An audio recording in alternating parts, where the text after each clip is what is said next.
Aquastar नहीं है क्या? घर ले आइए Aquastar UPVC rain harvesting system. ये लीक प्रूफ है और साथ ही बेहद मजबूत भी। Fix it and forget it. Aquastar.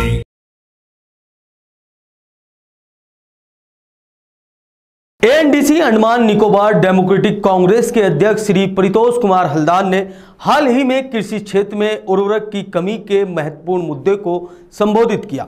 उन्होंने इस बात पर जोर दिया कि आबादी का एक बड़ा हिस्सा खेती पर निर्भर है, खासकर उन गांवों में जहां सब्जी उत्पादन महत्वपूर्ण है। पिछले कुछ वर्षों में किसानों को उर्वरक के सरकार के अप्रभावी वितरण ने आर्थिक रूप से महत्वपूर्ण फसलों जैसे कि खोपरा और नारियल के उत्पादन को बुरी तरह प्रभावित किया है।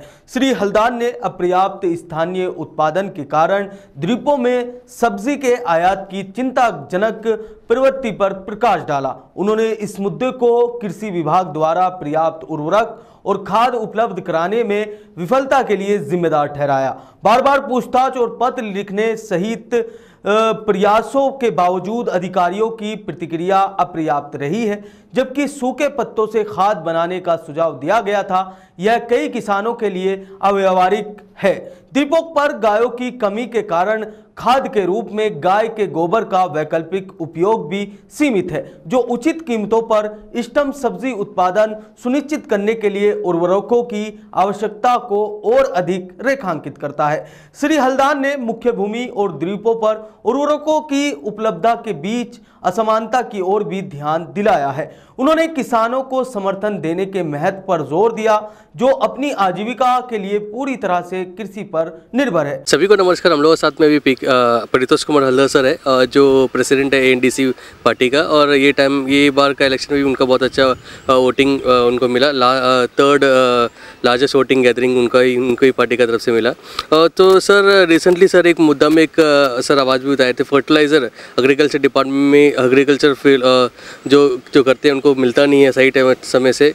और ये हम लोग की परेशानी ये आज का नहीं है, ऑलरेडी बहुत साल हो गए। हम लोग भी बहुत बार न्यूज़ में टेकअप कर रहे हैं और परितोष हल्दार सर भी उनका प्लेटफॉर्म में टेकअप करते हैं। सो बताइए आज का क्या स्टेटस है, तो आप क्या बताना चाहिए? जॉन जी, आपको आपका चैनल आप तक को मैं धन्यवाद देना चाहता हूं, क्योंकि आपने ये मुद्दा मैंने पूछा हमसे इसका बारे में, ये बहुत ही बड़ा बात है।